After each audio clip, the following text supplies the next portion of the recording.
On this Wednesday night, a remarkable Remembrance Day. A simple pared-down ceremony in the nation's capital. The crowds sparse, the mood subdued. Pomp and ceremony is not the important part. Remembering, that's the important part. Plus, creative new ways to honor service and sacrifice. A tragic year for Canada's military, how veterans are struggling for support. Manitobans on edge on the eve of a lockdown. I lost 2 jobs yesterday. Attempts to get the upper hand on rising COVID-19 infections and hospitalizations. And the crisis inside some long-term care homes, how the most vulnerable are falling victim to the virus again. Global National with Donna Friesen. Good evening and thanks for joining us. The pandemic is affecting everything in our lives, even how we remember the dead on this Remembrance Day. There were no big gatherings, no big crowds around cenotaphs to mark the sacrifice of the many who have fallen in the service of their country and to acknowledge the courage of those who still serve.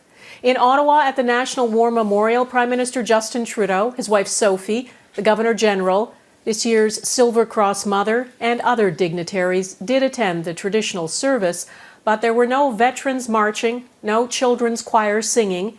Instead, the lone voice of a young soloist.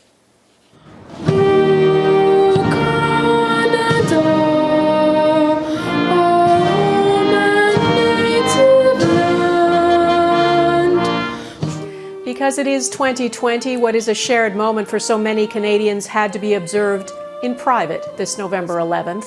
Though as Michael Couteur reports, what we are all enduring made today in some ways even more powerful. It was the same solemn ceremony with precautions for a pandemic. The few remaining veterans of the Second World War were asked to stay home, as were members of the public. I come because of my father and my grandfather and those that have served and are serving now. Korean War veteran George Slade managed to slip through security, but he made sure he was respecting physical distance rules while paying his respects. I've got a tradition of family, a military family, and it's not just that. The men I've served with, they're out here. I know many of them. And it's the ones that are not here and the ones that are disabled. It's the least you can do. And it's something Vivian Miroyo had to do to honor her late mother, Kenya's first ever female police officer, who also served as a peacekeeper. She always wanted to come here and witness this, but she never made it because of the cancer. But yeah, today I told them, here, Mom, you can see she loved red.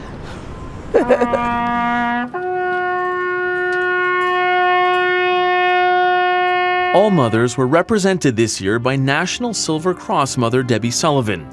Fewer dignitaries laid wreaths in honor of the fallen, and masks covered some of the anguish and emotion felt on this day. And comforting each other was done at a distance. So sorry for you. I know. 1 block south, a different kind of frustration as some strained to get a good view of the ceremony. If they want to keep civilians out, no problem, but they should at least let veterans in to be able to observe, to be able to honor their brothers and sisters. The Royal Canadian Legion wanted it this way, limiting the number of invited guests to just 100 as the country continues to battle the coronavirus. So while it may have lacked people, it didn't lack meaning. The parade is not the important part, right? The pomp and ceremony is not the important part. Remembering, that's the important part. Remembering those who fought and those who continue to fight every day. Michael Couteur, Global News, Ottawa. The federal government has promised veterans millions of dollars in funding to help them through the pandemic. Many are still waiting for benefits and services. There are delays in processing applications, and that's adding to the stress of an already difficult year. Our Ottawa Bureau Chief Mercedes Stephenson joins me. Mercedes, 2020 has really been a terrible year of loss for the Canadian military. Donna, the military has been struck by tragedy again and again, with 8 training deaths this year alone, and it has sent shockwaves through the tight-knit community. On April 29th, a cyclone helicopter, call sign Stalker 22, crashed into the Ionian Sea off Greece right after a routine reconnaissance mission and NATO training exercise. The helicopter plunged into the ocean near the Canadian frigate HMCS Fredericton to the horror of the ship's crew, cutting short the lives of Captain Kevin Hagan, Sub-Lieutenant Abigail Cobra, Captain Brendan Ian MacDonald, Master Corporal Matthew Cousins, Sub-Lieutenant Matthew Pike, and Captain Maxime Miron-Morin. On May 17th, one of the Snowbird's Couteur planes crashed almost immediately after taking off in Kamloops, BC. The Snowbirds were flying across Canada to lift spirits during the pandemic on Operation Inspiration. Captain Jennifer Casey, the team's public affairs officer, was killed in the crash. And last month, on October 30th, a training accident during a live fire exercise at Canadian Forces Base Wainwright in eastern Alberta. Corporal James Choi, a reservist with the Royal Westminster Regiment based in New Westminster, BC, was shot and killed. Donna, the deaths have genuinely shaken those in the Canadian Forces. This is a peacetime military, and they weren't expecting it. Made even harder by this Remembrance Day when they are not able to gather together to remember and to mourn. Mercedes, there is frustration from some veterans about government promises that still haven't been kept. Bring us up to date on that. Donna, there's been a lot of promises from politicians of governments of all stripes, and veterans still feel they are being forgotten. Many are at additional risk because of the pandemic, those with moral or psychological injuries, those who were already at risk for homelessness, and of course we continue to see veteran suicides rise, which is a deeply disturbing fact in this country. Right now there are over 45,000 veterans waiting to find out a decision from Veterans Affairs Canada on the benefits they've earned. It will take them an average of 36 weeks to find that out. Many veterans say that's too long. The government says that they have put both money and resources to decreasing that, but it's not expected to see the backlog resolved until 2023. Donna? Right, Mercedes Stephenson in Ottawa. Thank you. Now to the pandemic. As we approach mid-November, the second wave of COVID-19 in Canada keeps rising fast in many regions, apart from Atlantic Canada. Ontario reported more than 1,400 new cases today. That's a new record. In Quebec, more than 1,300 people tested positive and 22 more people have died. Further west, Alberta reported 672 new cases, Manitoba 431, and 9 more deaths there. This is what the map looks like when you adjust for population. Manitoba still has the most active cases per capita, 394 for every 100,000 people. And Manitoba's test positivity rate, the percentage of tests that come back positive, is increasingly alarming. It's hit 10.7%. Toronto, by comparison, had a test positivity rate yesterday of 5.9%. Manitoba is about to enter a code red lockdown as of midnight. Social gatherings are banned and non-essential businesses will have to close. COVID-19 is now spreading so fast through the community and through some care homes that the situation in Manitoba is the worst it has been since the pandemic began. Brittany Greenslade reports from Winnipeg. Manitoba's healthcare system is at a tipping point. Escalating COVID-19 cases and out-of-control community spread has left Manitobans preparing for another province-wide lockdown. Everybody's tensed up. We all know what's going on. Everybody's still kind of nervous and a little chaotic. The lines outside grocery stores have already started as further restrictions loom. At midnight, non-essential businesses will be forced to close their doors. And while students will remain in school, it feels eerily similar to the spring lockdown many hoped wouldn't come back. This closure feels extremely different. It feels more pressing. It's at a crucial time for probably all businesses in the city. I lost 2 jobs yesterday, so that's definitely something that made me feel a little uneasy going forward. But the province says the virus's crippling effects have left no other options. 24 care homes in Winnipeg now have outbreaks, including Maples, which is home to the province's largest. On Friday night, paramedics responded to 18 911 calls. 8 people died within 48 hours. The events of the last few days at Maples personal care home, as we've come to learn, can really only be described as sickening.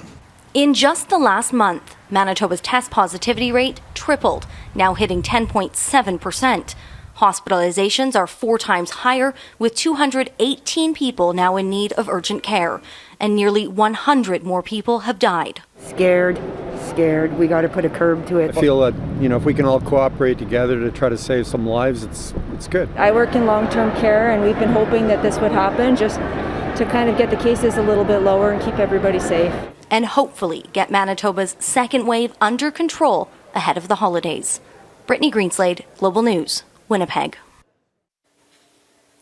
In Saskatchewan, more than 300 doctors from across the province are calling for action. They've written a letter to Premier Scott Moe and the province's top medical officer. The doctors say it is becoming increasingly clear to us that we are losing the battle against this virus. If more is not done to change our course, we are confident that winter will bring overflowing hospitals, cancelled surgeries, overwhelmed healthcare providers, and needless deaths. Saskatchewan's health minister has thanked the doctors for that letter and said he is relying on the advice and guidance of the province's top doctor. Across the country, there are also calls to do more and fast to protect Canadians in long-term care. Despite promises to do better after the devastation in the spring, there are multiple outbreaks again and more deaths in several provinces. In Ontario, there are outbreaks in more than 90 long-term care homes now. In the last 24 hours, 24 more residents were reported to have died. Eric Sorensen has more on the troubling trends and why lessons were not learned. Have we let our guard down, exposing the most vulnerable among us all over again, the elderly in long-term care homes? In Edmonton's South Terrace Continuing Care Centre, one case 3 weeks ago became 146 cases, including 70 staff and 76 residents, 10 of whom have died. Karen Steiner's dad is there. He has advanced Alzheimer's, and she cannot see him. These are very vulnerable patients. They're going to die from neglect, is what I fear. The family's really concerned about it. And we can't go in, we can't see them, we can't Skype, we can do nothing. It's one thing to accept rising case numbers among the young to keep the schools and the economy functioning, but there is a risk in doing so. The more community spread we have, the more outbreaks are going to happen in our care homes and the more deaths we're going to see. And a stark reminder that currently 97% of those who died of COVID-19 in Canada are older Canadians. At Kennedy Lodge in Toronto, 29 residents have passed away since early October. The trend in Ontario is unmistakable. The number of active COVID-19 cases in care homes has risen from fewer than 300 last month to more than 600 in recent days. The number of cases among staff has risen steadily to more than 400. And the most troubling statistic, the death toll among residents. On average, there were 2 deaths per day during early and mid-October, now an average of 10 deaths a day over the last week, including 24 deaths yesterday. Ontario's budget last week was criticized for lacking details on promised funding to improve long-term care. Dr. Sinha is blunt. More staff are needed. At the same time, many of them are getting sick. Especially when a home is in an outbreak, that they continue having the necessary staffing to make sure that the residents are getting the care they need. In Montreal, the Heron Care Home was woefully understaffed last spring when 38 residents died. Now it is closing down. Residents will be moved. But that is not a solution across the country, where residents and staff of long-term care homes see a deadly disease making a comeback. Eric Sorensen, Global News, Toronto. President Trump's denial of the election results. Coming up, legal experts weigh in on his claims of voter fraud.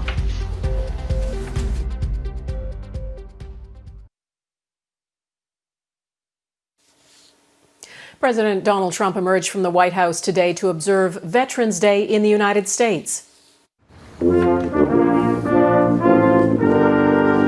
He attended a ceremony at the Tomb of the Unknown Soldier in Arlington National Cemetery in Virginia. Trump and the First Lady arrived late, and he made no remarks. President Trump is still refusing to concede to President-elect Joe Biden. Trump and his team are challenging the results with lawsuits and recounts. As Jackson Prosco reports, the allegations of voter fraud just don't add up.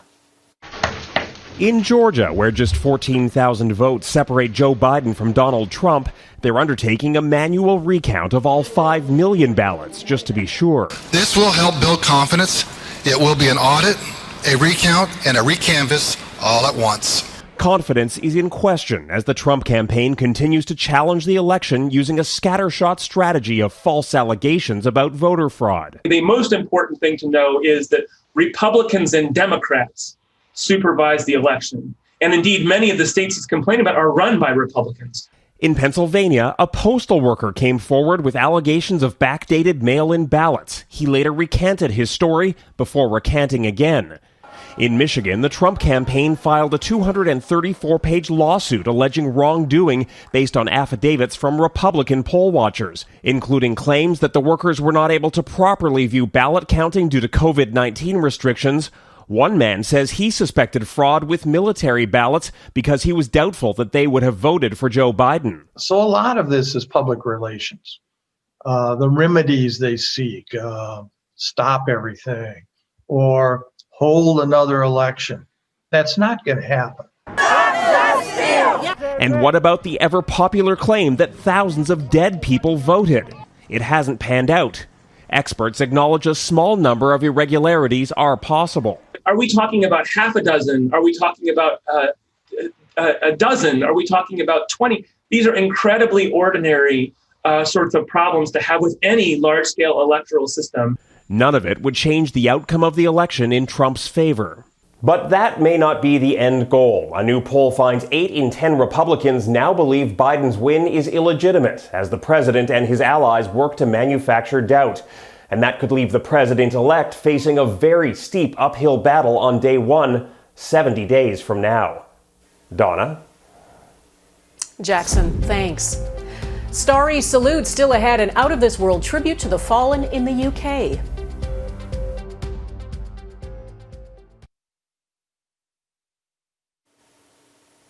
In London, only a select few attended an Armistice Day service in Westminster Abbey. Because of the pandemic, the public was discouraged from gathering at cenotaphs. But as Crystal Gamansing explains, people still found a way to pay tribute to the fallen by looking to the stars. The twinkling lights beckon you to click. The stars are stories. Some are brief, sharing only a name. Others include service records. You can just name a star after them and it appears in this virtual universe that we've created. By writing the names of veterans in the sky, the Commonwealth War Graves Commission hopes to educate and connect people. Peter Francis was able to accompany 2 veterans, an 88-year-old and an 81-year-old, on a virtual starry stroll. And the whoops of joy I got on the other end of the line when they saw the star absolutely made my heart, warm, and it just made all of the hard work behind the campaign worthwhile. This year, people were not only discouraged from gathering in big groups at cenotaphs, many weren't able to even pin on a poppy. Instead, Britons were encouraged to donate online and print one out. This year, we haven't set a target because the environment is just so different. But what we do know is that since the lockdown, since we've had to cancel the face-to-face collections for the first time in 100 years, we know that we will be taking a loss in the realm of millions. Inside Westminster Abbey, only a handful of people were permitted to attend a service at the grave of the unknown warrior. With England in the middle of another lockdown, the Abbey is closed to visitors. Many had hoped this Armistice Day would be the in-person gathering the nation was deprived of in May. Victory in Europe celebrations were cancelled because of the first lockdown. Still, people are trying to honor all of those who have served and sacrificed. We're not letting it pass away. That torch of remembrance is still burning brightly and strongly. Burning and lighting the way to explore the cosmos and learn the name of the stars. Crystal Gamansing, Global News, London. Next, honoring Canada's vulnerable veterans.